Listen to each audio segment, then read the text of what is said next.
Welcome back to the Quantum Leap, charting the next decade of medicine. I'm your host, Dr. Nirdosh Jagota. In our last episode, we followed quantum computing out of the discovery lab and into the hospital.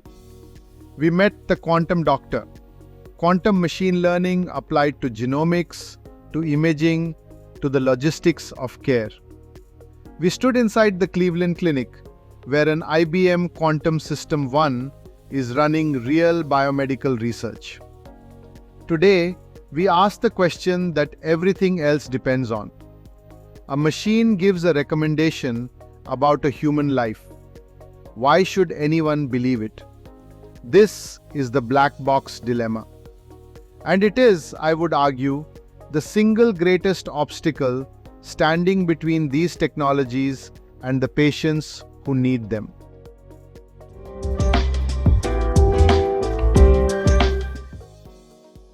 Let's define the problem precisely, because the phrase black box gets used loosely. A modern deep learning model may contain billions of numerical parameters, tuned automatically over millions of examples. Nobody wrote the rules. The rules emerged. You can see what goes in, you can see what comes out, but the reasoning in between is distributed across those billions of numbers in a form no human can read directly. For a movie recommendation, that's fine. For a treatment decision, it is a different matter entirely. A physician who acts on a recommendation is professionally and ethically accountable for it. The algorithm said so is not a defensible clinical rationale. And this is not a hypothetical concern. The FDA now maintains a public list of AI-enabled medical devices it has authorized. By early 2026, that list had grown past 1,500 entries, with roughly 3/4 of them in radiology. Notably, as of that same period, the FDA had not authorized a single device built on generative AI or a large language model, a telling sign of how cautiously the agency is moving with systems whose behavior is hardest to characterize. Now let me tell you why this caution is earned. Because the failures are documented and they are instructive. Start with sepsis. In 2021, researchers at the University of Michigan published an external validation of a widely deployed proprietary sepsis prediction model in JAMA Internal Medicine. They studied nearly 38,500 hospitalizations. The model's area under the curve, a standard measure of discrimination, came in at 0.63. It fired alerts on roughly 18% of hospitalizations, and it failed to identify 67% of the patients who actually developed sepsis. A tool trusted across hundreds of hospitals missed 2 out of 3 cases. Second, bias. In 2019, Obermeyer and colleagues published a landmark study in Science dissecting an algorithm used to guide care for over 200 million people in the United States. The model didn't predict illness, it predicted cost, because cost data was convenient. But less money is historically spent on Black patients with the same clinical need. So the algorithm concluded those patients were healthier and cut the number of Black patients flagged for extra care by more than half. There was no malice in that code. There was a convenient proxy and the hidden assumption nobody interrogated. Third, shortcuts. In 2018, Zek and colleagues published work in PLOS Medicine using more than 150,000 chest radiographs from 3 institutions. They found that convolutional networks could reliably identify which hospital a scan came from. The models were partly learning the hospital, not the disease, and performance dropped when they were tested outside their training environment. And my favorite cautionary tale of all. Back in 2015, Rich Caruana and colleagues at Microsoft Research described a pneumonia risk model that had learned a striking rule. Asthma patients were at lower risk. That was true in the data because asthmatic patients were routinely sent straight to intensive care and treated aggressively. Left unexamined, that rule would have sent the highest risk patients home. It was caught only because the model was built to be readable. So how do we open the box? This is the field of explainable AI or XAI, and it offers a real toolkit. For imaging, there are saliency methods, heat maps that highlight which pixels most influenced a decision. Think of it as asking the model to point at what it was looking at. For structured data, the dominant technique is SHAP, built on Shapley values from cooperative game theory. Imagine a team wins a prize, and you need to divide it fairly among the players. Shapley values work out each player's true contribution. SHAP does the same for a prediction. How much did age push this risk score up?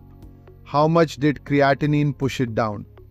And in transformer models, attention weights show which parts of the input the system weighted most heavily.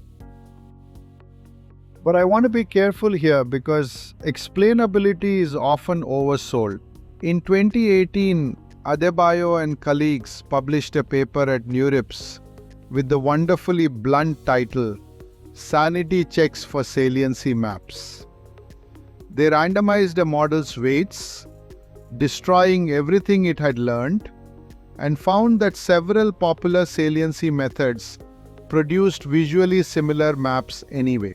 Some were behaving less like explanations and more like edge detectors.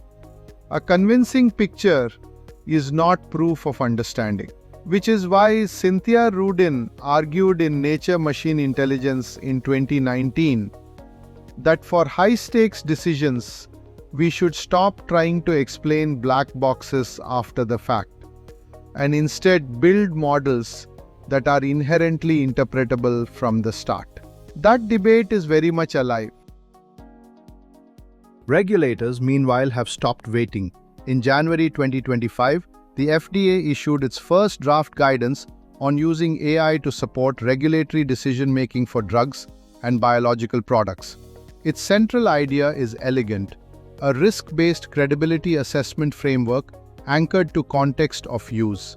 You don't validate a model in the abstract.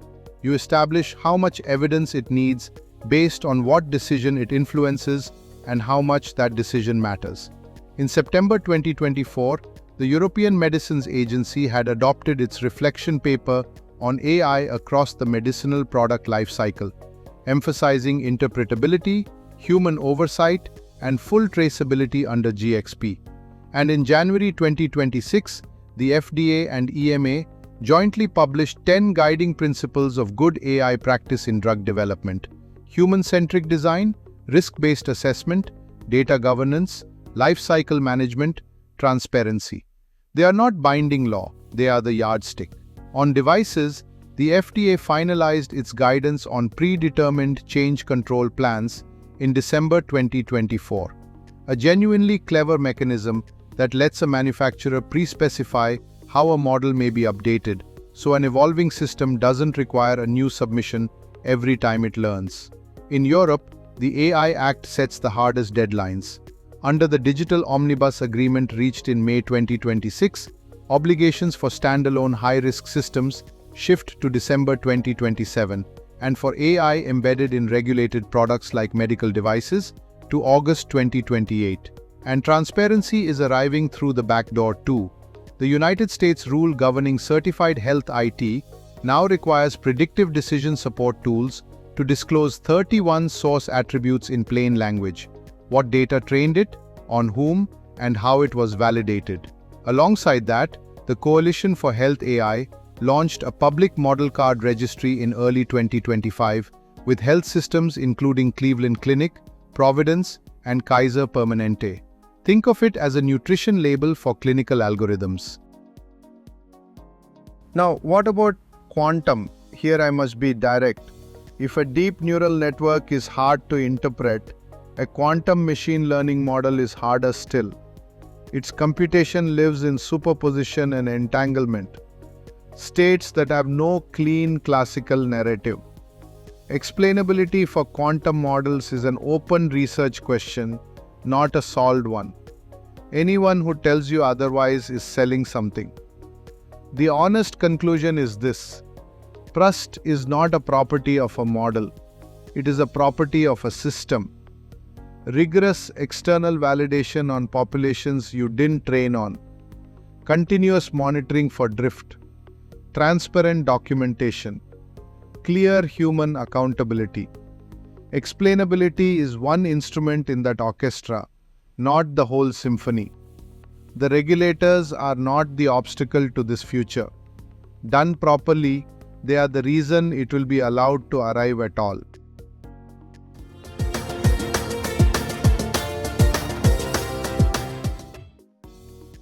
We have spent this season in the world of ideas, molecules, models, and predictions. But medicine is ultimately a physical business. Someone has to make the tablet, fill the vial, and get it to a pharmacy in a small town at the right temperature on the right day. Thank you for joining me on this episode of The Quantum Leap. I'm Dr. Nirdosh Jagota. Next time, we step onto the factory floor with the sentient supply chain, exploring how AI and optimization are transforming pharmaceutical manufacturing, quality, and logistics. Until then, keep looking to the future.